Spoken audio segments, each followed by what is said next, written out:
Hi, this is Maria Hill from Sensitive Evolution. One of the great gifts I've received in my life is learning about frameworks. They have helped me more than any other thing to understand the way the world works so that I have an understanding of what I'm dealing with when I'm working with energy, particularly energies that I may not resonate with. And two of the most important that I have found is one is related to culture and the other is related to talent, to natural talent. And those are the ones I want to talk to you about today because they're the ones that are going to be in the Emerging Sensitive course. So the cultural framework information we're going to be working with, we're going to be looking at 8 specific cultural frameworks or ecosystems. That's one way to think of them, as ecosystems, because they are. They do have they're set up to be self-contained and self-sustaining. Each one has its own values and its goals. It comes into being for a particular reason, and it defines what people have to be like to be in that particular framework. So it defines the lifestyle, the practices, the qualities that the ecosystem is looking to develop in people. They all have a life cycle. They come into being for a particular reason, to solve a problem. And once that problem is solved and new problems emerge, they tend to be taken over by a new cultural framework or ecosystem that solves the new problem that's emerged. And this has gone on over and over again throughout human history. They each have their own qualities or energies, their own structures, and they can manifest in a healthy or an unhealthy way. What happens often is that once a particular framework is not the dominant one anymore, sometimes, particularly if there's not an acceptance of a new way, we can see that as we're looking for a more sustainable approach to life now. There is some conflict between old ways and new ways. What happens, unfortunately, is sometimes people throw out the baby with the bathwater. And that's generally a mistake because whether we like it or not, every single cultural system brings with it some gifts, some talents, some skills. Every single one of these cultural frameworks also shows up in the path of human individual development. And every single stage of human life, each individual brings something to the table. A baby brings joy, children bring wonder, and every single stage has its own particular gifts. Well, that's true of all of the cultural frameworks.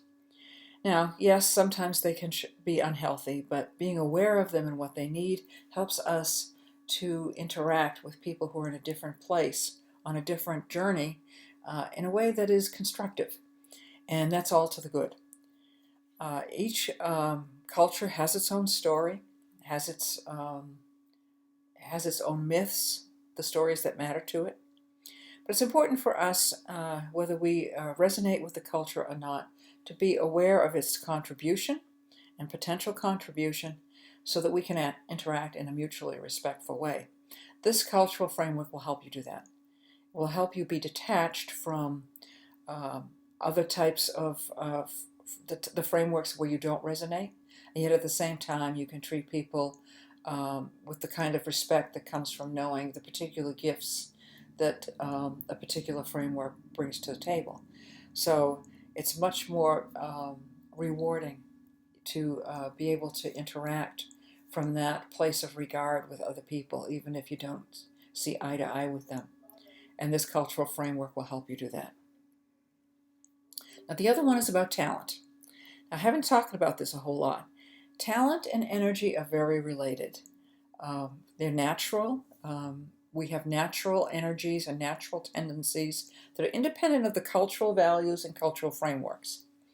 And these are energies that you can find in nature. There are 4 energetic frequencies that translate into particular types of skills in people: the creative skills, people skills, timing and process skills, and data skills. Those are the 4 basic, the 4 natural energetic frequencies translate into skills in those 4 particular areas in people.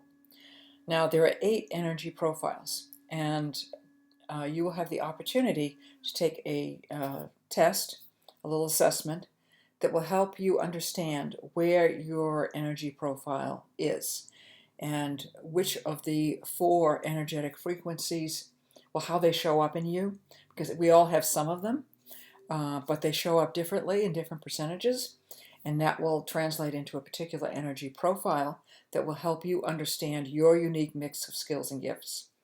Now, we all have our own strengths and weaknesses, and some things that come easy and some things that don't. And of course, that goes without saying, really.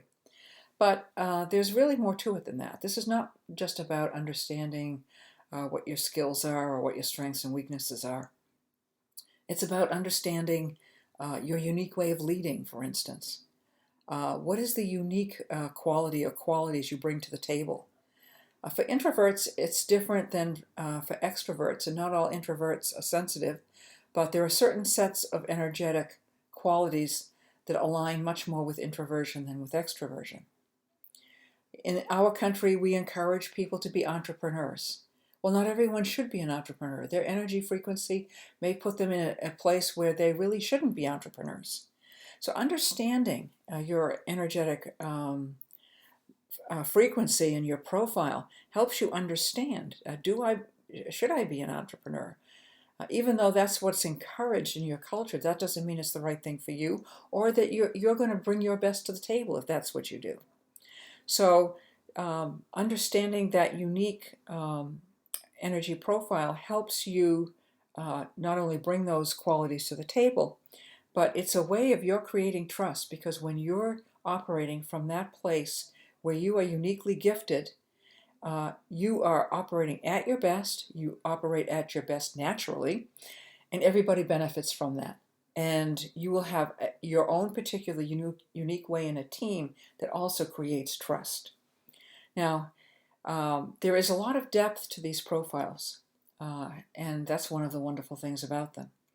They show you what it means for you to be in harmony with yourself, which is essentially being true to yourself, and at the same time lets you both lead and create trust with other people. It helps you to bring out the best in yourself and support other people in doing the same. So other people are able to see the good in you because you're going to be presenting much more of it, and you're able to see the good in them because you're promoting them working according to what they're naturally good at.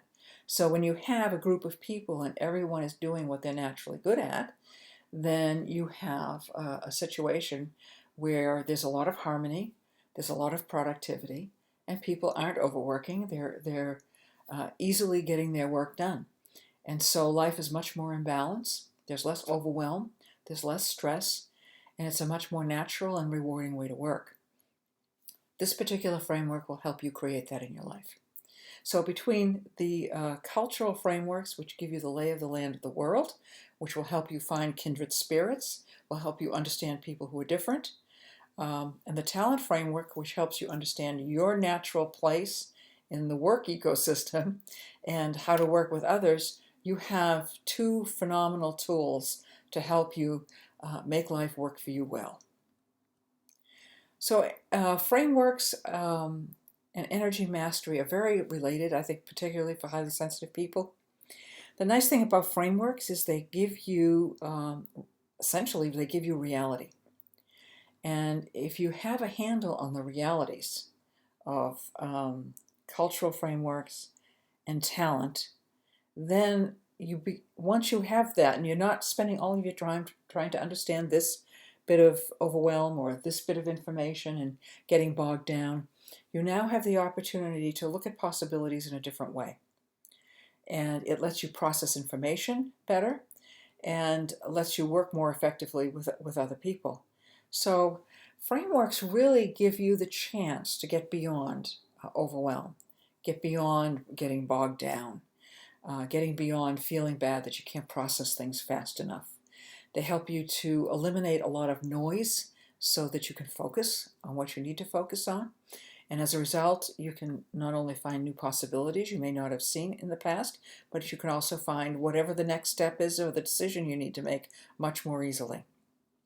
And with much greater confidence, because you have a reason for making the decisions that you're making or making the choices you're making. and you feel comfortable with it. One of the things I've discovered about frameworks is that it really helps the inner critic. The inner critic gets very nervous when people operate just from emotion and reaction, and can be very critical, as I'm sure you know. Uh, when the inner critic sees you using frameworks, it's becomes much more relaxed, and so you have a better relationship with your mind. And I think that's really important in a difficult, challenging world. To have our minds on our side is very important, and it's a great gift to give to yourself. So frameworks provide you with the opportunity to act from even greater wisdom. That I know highly sensitive people look for wisdom in what they do. Frameworks makes it easier. It provides greater ease in your life because you can be more relaxed. You have a better perspective. They will help you contribute your best because you'll be working more from what you're naturally good at. And they will help you create harmony in the world because you'll be in harmony with yourself, and you'll also be working in harmony with people even if they're in a different place from you. So all in all, they're wonderful tools to make your life a lot easier and more enjoyable, to let you spend your time on the things that you want to spend them on and not just on all the noise that's going around you. So I hope you will join me. The course will start in January. You can click the link below if you would like to go ahead and sign up. I hope you do.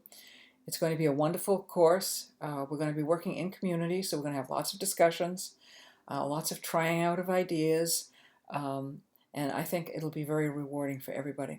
So I look forward to seeing you in the course in January, and thank you for listening.